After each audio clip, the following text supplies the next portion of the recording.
layers of crispy bread, fluffy Egyptian rice, tomato sauce and beef. This is one of the most famous dishes in Egypt, the Egyptian fattah. ويا مليون أهلا وسهلا. I start by preparing the beef. I boil the beef in hot water with onions and some spices and salt. I have here beef chunks and I let them cook for around 1 hour. And then I prepare the sauce. I add a drizzle of oil,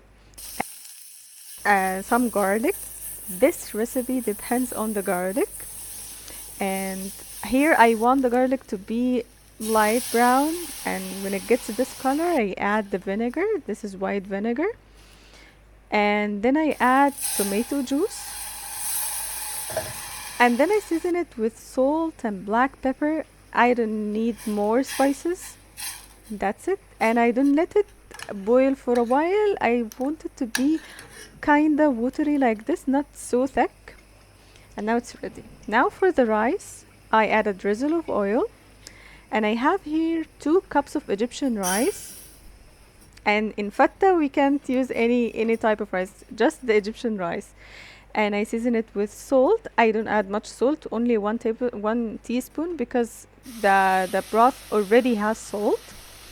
And here is the tricky part.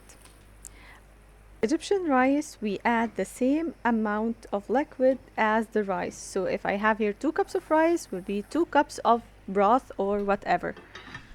And then I let it slow cook for 30 minutes, but midway I give it a stir to make sure that it's cooked evenly.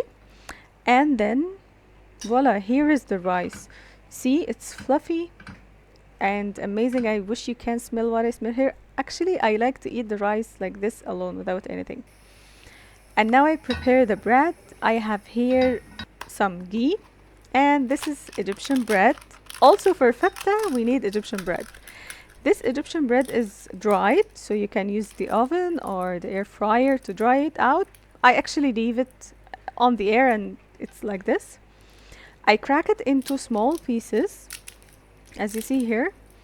We don't want them to be like large pieces because we will eat this with the spoon. And then I add some garlic. As I told you, this recipe depends on the garlic. When the bread gets this light brown color, as you see here, and it gets crispier, now I'm ready to add some flavors. Here I add tomato sauce. Some people add actually the broth, but it makes it too moist, so tomato sauce will be perfect. Just 2 tablespoons of it, and voila, you will have here the most wonderful flavorful bread. And now assembling the fattah. I start with the first layer, which is the bread. As you see here, can you hear? It's crispy. And then I add the rice. When I was a child, I used to hate the bread, and I just was eating the rice with the sauce, but now I like all the layers. So I add here the Egyptian rice and a lot of it. And then I add the sauce. So you can serve the sauce beside the dish or on top of it as you like, as you see here. And I like extra sauce. And then I add the beef chunks. They are tender and amazing. Some people also fry them, but I prefer them boiled like this. And voila, here is the Egyptian fattah. Subscribe to see more authentic Egyptian recipes from my home to you.